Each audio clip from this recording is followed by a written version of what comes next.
L'armée israélienne a annoncé mettre en place une pause tactique dans ses opérations militaires dans la bande de Gaza dès dimanche afin d'y faire entrer l'aide humanitaire. Le communiqué de l'armée indique que la pause aura lieu chaque jour jusqu'à nouvel ordre de 10h à 20h et débutera dans les zones où l'armée n'opère pas, Al-Mawazi, Dir al-Bala et la ville de Gaza. Le communiqué précise que la décision a été coordonnée avec l'ONU et les organisations internationales à la suite de discussions sur la question. Des corridors sécurisés pour l'acheminement de l'aide humanitaire seront mis en place quotidiennement de 6h à 23h.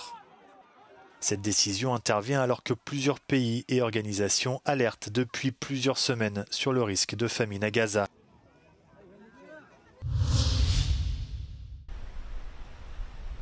L'armée israélienne a intercepté samedi soir le navire Andala, affrété par le mouvement pro-palestinien Flottille de la Liberté, alors qu'il faisait route vers Gaza avec à son bord de l'aide humanitaire.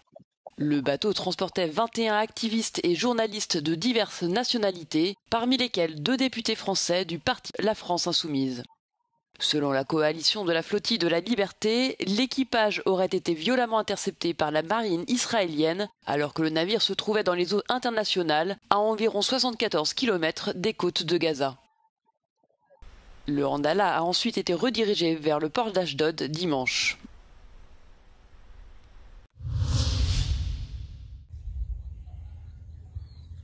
Alors que les affrontements entre la Thaïlande et le Cambodge entrent dans leur 4e jour, les dirigeants des 2 pays doivent se rencontrer ce lundi à Kuala Lumpur, en Malaisie, pour des discussions visant à rétablir la paix, a annoncé le bureau du Premier ministre thaïlandais par intérim.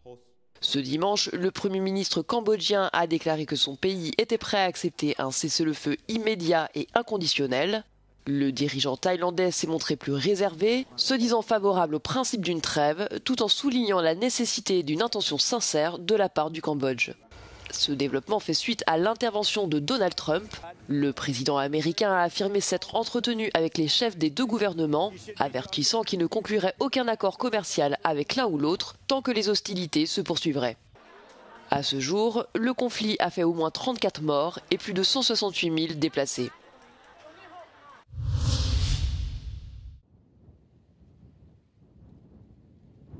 C'est le débat qui agite la société française. Avec plus d'1,5 million de signatures recueillies en 2 semaines, la pétition contre la loi du plomb bouscule le monde politique. Le texte, adopté au début du mois, prévoit, entre autres, la réintroduction d'un pesticide, l'acétamipride. Or, cette substance est autorisée dans l'Union européenne jusqu'en 2033. Pour les eurodéputés écologistes, le message envoyé par Paris à ses partenaires est dangereux.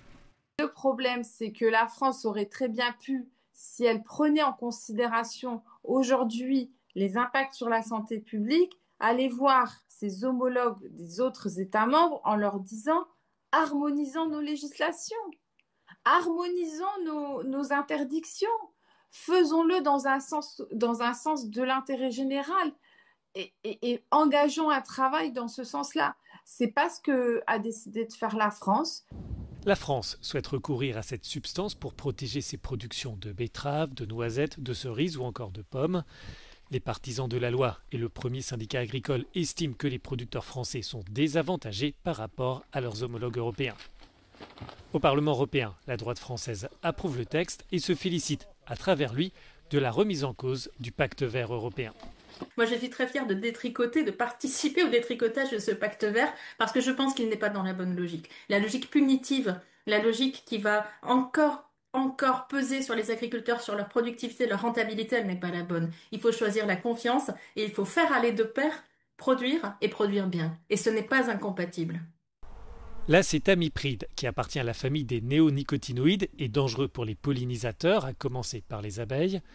Toutefois, le débat en France porte aussi sur la santé humaine, en particulier sur le développement du cerveau du fœtus. L'Autorité européenne de sécurité des aliments fait preuve de prudence sur ce point. L'établissement estimait l'année dernière qu'il existe des incertitudes majeures et que des données supplémentaires sont nécessaires.